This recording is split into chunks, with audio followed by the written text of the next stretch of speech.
ਜੀ अस्सलाम वालेकुम ਸਾਰੇ जनाब ਕੋ मोहतरम ख्वाजा ਸਰ ਇਹ साहेब ਸਰ सितंबर ਇਹਦਾ ਜਵਾਬ ਕੋਈ ਚੰਗੀ ਤਰ੍ਹਾਂ ਦਈਏ ਕੋਈ ਕੋਈ ਇਹਨੂੰ ਕੋਈ ਬਾਹਰ ਠੋਕੀਏ ਕਿਸੇ ਤਰੀਕੇ ਦੇ ਨਾਲ ਜੋ ਇਹ ਗੱਲਾਂ सर ਕਰਦੀ ਹੈ ਇਹ ਜੇ ਖਾਤੂਨ ਲਈ ਬੋਲਦੀ ਗਈ ਉਹ ਸਰ ਬੋਲੀ ਮੈਂ ਜਾ ਪਤਾ ਰਹੀ ਕੀ ਸੋਚਿਆ ਸੀ ਇਹਦੇ ਤੇ ਹਾਂ ਹਾਂ ਨਿੱਕੀ ਮੋਟੀ ਗੱਲ ਤੇ ਮੈਂ ਕਰਦੀ ਸੀ ਫਿਰ ਮੈਨੂੰ ਉਹ ਵੱਡੇ ਤਾਰਨ ਸਾਹਿਬ ਦਾ ਇੱਕ ਗੱਲ ਯਾਦ ਆਈ ਉਹ ਹਾਂ ਕਹਿੰਦੇ ਮਸਨ ਮੀਆਂ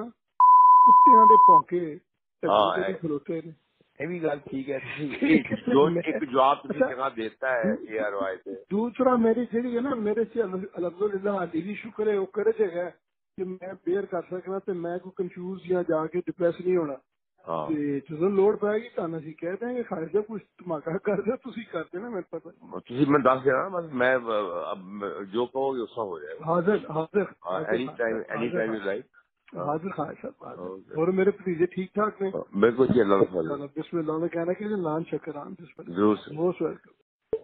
जी अस्सलाम वालेकुम ਸਾਰੇ जनाब ਕੋ ਸਰ मोहतरम ख्वाजा ਇਹ ਸਰ साहेब ਇਹਦਾ ਜਵਾਬ ਕੋਈ ਚੰਗੀ ਤਰ੍ਹਾਂ ਦਈਏ ਕੋਈ ਕੋਈ ਇਹਨੂੰ ਕੋਈ ਬਾਹਰ ਠੋਕੀਏ ਕਿਸੇ ਤਰੀਕੇ ਦੇ ਨਾਲ ਜੋ ਇਹ ਗੱਲਾਂ ਕਰਦੀ ਹੈ ਇਹ ਜੇ ਖਾਤੂਨ ਲਈ ਬੋਲਦੀ ਗਈ ਉਹ ਸਰ ਬੋਲੀ ਮੈਂ ਜਾ ਪਤਾ ਰਹੀ ਕੀ ਸੋਚਿਆ ਸੀ ਇਹਦੇ ਤੇ ਹਾਂ ਹਾਂ ਨਿੱਕੀ ਮੋਟੀ ਗੱਲ ਤੇ ਮੈਂ ਕਰਦੀ ਸੀ ਫਿਰ ਮੈਨੂੰ ਉਹ ਵੱਡੇ ਤਾਰਨ ਸਾਹਿਬ ਦਾ ਇੱਕ ਗੱਲ ਯਾਦ ਆਈ ਉਹ ਹਾਂ ਕਹਿੰਦੇ ਮਸਨ ਮੀਆਂ ਕੁੱਤਿਆਂ ਦੇ ਭੌਂਕੇ ਢੱਡੂ ਤੇ ਹਾਂ ਵੀ ਖਲੋਤੇ ਨੇ ਇਹ ਵੀ ਗੱਲ ਠੀਕ ਹੈ ਤੁਸੀਂ ਠੀਕ ਹੈ ਜੋ ਮੈਂ ਇੱਕ ਜਵਾਬ ਤੁਸੀਂ ਅੱਛਾ ਜਗ੍ਹਾ ਦੇਤਾ ਹੈ ਇਹ ਰਵਾਇਤ ਤੇ ਦੂਸਰਾ ਮੇਰੀ ਜਿਹੜੀ ਹੈ ਨਾ ਮੇਰੇ ਚ ਅਲਹਮਦੁਲਿल्लाह ਹਾਲੀ ਵੀ ਸ਼ੁਕਰ ਹੈ ਉਹ ਕਰੇ ਜਗ੍ਹਾ ਕਿ ਮੈਂ ਬੇਅਰ ਕਰ ਸਕਣਾ ਤੇ ਮੈਂ ਕੋਈ ਕੰਫਿਊਜ਼ ਜਾਂ ਜਾ ਕੇ ਡਿਪਰੈਸ ਨਹੀਂ ਹੋਣਾ ਹਾਂ ਤੇ ਜਦੋਂ ਲੋੜ ਪੈਗੀ ਤੁਹਾਨੂੰ ਅਸੀਂ ਕਹਿ ਦਾਂਗੇ ਖਾਇਦ ਦਾ ਕੁਝ ਧਮਾਕਾ ਕਰ ਦਿਓ ਤੁਸੀਂ ਕਰ ਦੇਣਾ ਮੈਨੂੰ ਪਤਾ ਤੁਸੀਂ ਮੈਨੂੰ ਦੱਸ ਦੇਣਾ ਬਸ ਮੈਂ ਜੋ ਕਹੋਗੇ ਉਸ ਤਰ੍ਹਾਂ ਹੋ ਜਾਏਗਾ हाजिर हाजिर एनी टाइम यू लाइक